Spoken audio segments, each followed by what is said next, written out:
ஒரு அடர்ந்த காட்டுல ஒரு பெரிய மரத்துல மீனுன்னு ஒரு குருவி ஒண்ணு சின்ன மண் வீட்டுல வாழ்ந்துட்டு வந்தது. மீனு குருவியோட அம்மாவும் அதோட அழகான ஒரு குட்டியும் அந்த வீட்டுல வாழ்ந்துகிட்டு வந்தாங்க. ஒரு நாள் காட்டுலயும் வானம் இருட்டி விடாம மழையும் புயலும் அடிக்க ஆரம்பிச்சது. அத பார்த்து எல்லா பறவைகளும் பயத்துல இருந்தாங்க. அம்மா, பாத்தீங்களா, வானம் எவ்வளவு இருட்டா இருக்கு. ஒரு பெரிய புயல் ஒண்ணு வரப்போகுது நம்ம காட்டுக்கு. குட்டி, சீக்கிரம் வீட்டுக்குள்ள வா. அம்மா, என்னால பறக்கவே முடியல. காத்து ரொம்ப பலமா வீசுது. நீங்க 2 பேரும் கவலைப்படாதீங்க, சீக்கிரம் வீட்டுக்குள்ள வாங்க. இந்த வீடு ரொம்ப பழமையான வீடு. நீங்க புயலை நினைச்சு பயப்படாம இந்த வீட்லயே இருக்கலாம். காட்டுலயும் ஒரு பெரிய புயல் ஒண்ணு வந்தது. காட்டுல இருக்க எல்லா மரங்களும் மலையில கீழே விழுந்தது. புயல் காத்துல மீனு குருவியோட வீடு பறந்து போனது. 3 பேரும் மழையில நனைஞ்சுக்கிட்டு ராத்திரி முழுக்க ஒரு மரத்துக்கு கீழே நின்னுகிட்டு இருந்தாங்க. மறுநாளும் ஆனது. காடே தலைகீழா இருந்தது. மீனு குருவி தன்னோட அம்மாவை முதுகுல தூக்கிக்கிட்டு குட்டி குருவிய கூட்டிக்கிட்டு டூட்டு காக்காவோட வீட்டுக்கு பறந்து போனது. டூட்டு அண்ணா, நேத்து பெஞ்ச புயல் மழையில என்னோட வீடு உடைஞ்சு போச்சு. என்னோட அம்மாவோட உடம்பு வேற சரியில்லை. அவங்களால பறக்கவும் முடியாது. நீங்க உங்களோட வீட்டுல எங்களுக்கு 2 நாள் மட்டும் இடம் தரீங்களா? ஐயோ மீனு, என்னோட வீடு ரொம்ப சின்னது. இதுல உங்களுக்கு இடம் கொடுத்துட்டா நான் எங்க போவேன்? நீங்க இடத்த காலி பண்ணுங்க முதல்ல. மீனு குருவி பறந்து கிக்கோ கிளியோட வீட்டுக்கு போனாங்க. கிக்கோ கிளியும் ஒரு அழகான ஆரஞ்சு வீட்டுல வாழ்ந்துகிட்டு வந்தது. கிக்கோ அக்கா, என்னோட அம்மாவை உங்களோட வீட்டுல வச்சு பாத்துக்கிறீங்களா? இங்க பாரு மீனு, உன்னால உன்னோட வீட்டை பாதுகாக்க முடியல. இதுல என்னோட வீட்டுல உங்களை விட்டா அப்புறம் என்னோட வீடும் உங்களோட வீடு மாதிரி ஆகிடும். அப்புறம் நானும் தூங்க இடம் இல்லாம வீடு வீடா கேட்டுக்கிட்டு இருக்கணும். இங்க இருந்து முதல்ல கிளம்புங்க எல்லாம். பாவம், 3 பேரும் தங்க வீடு இல்லாம யாரும் இவங்களுக்கு உதவி பண்ணாம இருக்கிறத நினைச்சு ரொம்ப கவலைப்பட்டுக்கிட்டு இருந்தாங்க. அம்மா, நமக்கு யாருமே வீட்டுல இடம் கொடுக்கல. நம்ம இந்த மலையில நனைஞ்சு குளிர்ல சாக போறோம். அப்படிலாம் ஆகாது குட்டி குருவி. நமக்குன்னு ஒரு சொந்த வீடு ஒண்ணு கட்டுவோம். அத இந்த காடே ஆச்சரியமா பாக்குற அளவுக்கு கட்டுவோம், சரியா? அப்படின்னு மீனு குருவி அதோட குட்டிய சமாதானம் பண்ணிக்கிட்டு இருந்தது. இல்ல மீனு, நீ ஒன்னும் கவலைப்படாத. கிழக்கு பக்கம் இருக்கிற நதிக்கு பின்னாடி ஒரு பள்ளத்தாக்கு இருக்கு.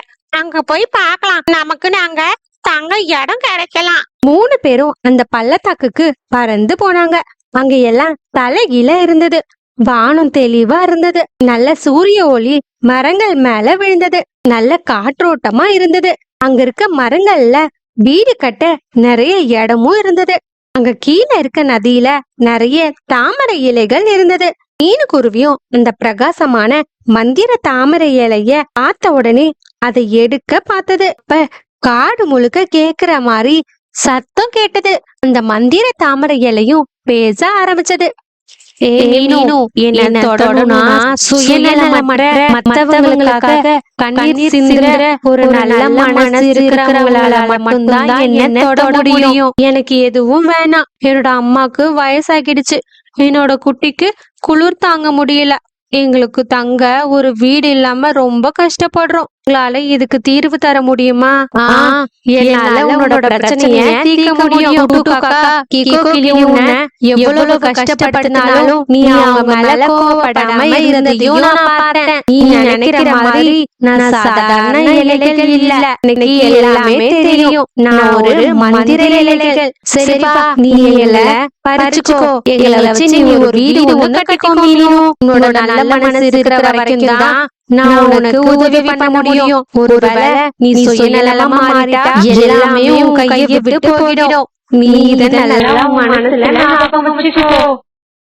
மீனு குருவியும் அந்த இலைகளை வச்சு தச்சது. அதுக்கப்புறம் ஒரு அழகான வீடா பண்ணது. அந்த வீட பார்க்க பிரம்மாண்டமா இருந்தது. அந்த வீட்டுக்குள்ள நல்ல கதகதப்பா இருந்தது. அம்மா, பாத்தீங்களா, வெளியே பெய்யுற மழை துளி ஒரு சொட்டு கூட வீட்டுக்குள்ள வரவே இல்ல. மகளே மீனு, இதுக்கு எல்லாம் காரணம் உன்னோட நல்ல மனசுதான். காட்டுலயும் விடாம மழை பெஞ்சுக்கிட்டே இருந்தது. 2-3 நாளா தொடர்ந்து புயல் காத்தும் வீசினது. காட்டுலயும் வெள்ளம் வந்தது. குட்டு காக்கா கிக்கோ கிளியோட வீடு எல்லாம் வெள்ளத்துல போனது. பறவைகள் எல்லாம் அவங்க உயிரை காப்பாத்திக்க அங்கேயும் இங்கேயும் பறந்துகிட்டே இருந்தாங்க. காட்டுல ரொம்ப தூரத்துல ஒரு வெளிச்சம் மாதிரி மின்னிக்கிட்டே இருந்தது. அது என்னன்னா மீனுக்குருவியோட இலை வீடு தான் அது. காப்பாத்துங்க, காப்பாத்துங்க, என்னோட பெரிய வீடு இப்படி அநியாயமா வெள்ளத்துல அடிச்சிட்டு போதே. அவனோட வீடு எல்லாம் தண்ணியில அடிச்சிட்டு போய் முழுகிடுச்சு. ஆனா அங்க பாரு, மீனுக்குருவி வீடு மட்டும் தண்ணிக்கு மேல மிதக்குது. அப்படின்னு சொல்லிட்டு 2 பேரும் மீனுக்குருவி வீட்டுக்கு போனாங்க. மீனு, மீனு, கொஞ்சம் கதவை தோற, நாங்க தண்ணியில புழுகிட போறோம். மீனுக்குருவி கதவை திறந்து வெளியே வந்தது. மீனு, நீ எங்களை காப்பாத்து. உன்னை நம்பிதான் நாங்க ரொம்ப தூரத்துல இருந்து பறந்து வந்திருக்கோம். நாங்க பண்ண தப்ப உணர்ந்துட்டோம். எங்களுக்கு உன் வீட்டுல கொஞ்சம் தங்க இடம் கொடு மீனு. நீங்க 2 பேரும் எதுக்கு இங்க வந்தீங்க? அப்ப எங்களை ஒரு சுமையா தானே நினைச்சீங்க? போங்க, போய் உங்களோட பெரிய வீட்லயே தங்கிக்கோங்க. ப்ளீஸ் மீனு, கதவை தோற. மீனு, அவங்க உன்னோட அம்மாவை அவமானம் படுத்துனாங்க. உன்னோட குட்டிய கூட வீட்ல தங்க அனுமதிக்கல. அவங்க உனக்கு பண்ணது எல்லாம் மறந்துட்டியா? நான் எதையும் மறக்கல. அவங்க எனக்கு கெடுதல் பண்ணாங்கன்னு நானும் அவங்களுக்கு கெடுதல் பண்ணா அப்புறம் எனக்கும் அவங்களுக்கும் என்ன வித்தியாசம் இருக்கு? அவங்கள மன்னிக்கிறது தான் பெரிய விஷயம். இதை விட்டுட்டு நான் அவங்கள பழி வாங்கினா அதுல எனக்கு என்ன கிடைக்க போகுது?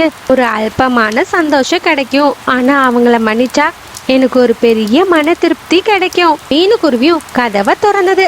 அவங்களோட வீட்டுக்குள்ள அனுமதிச்சது.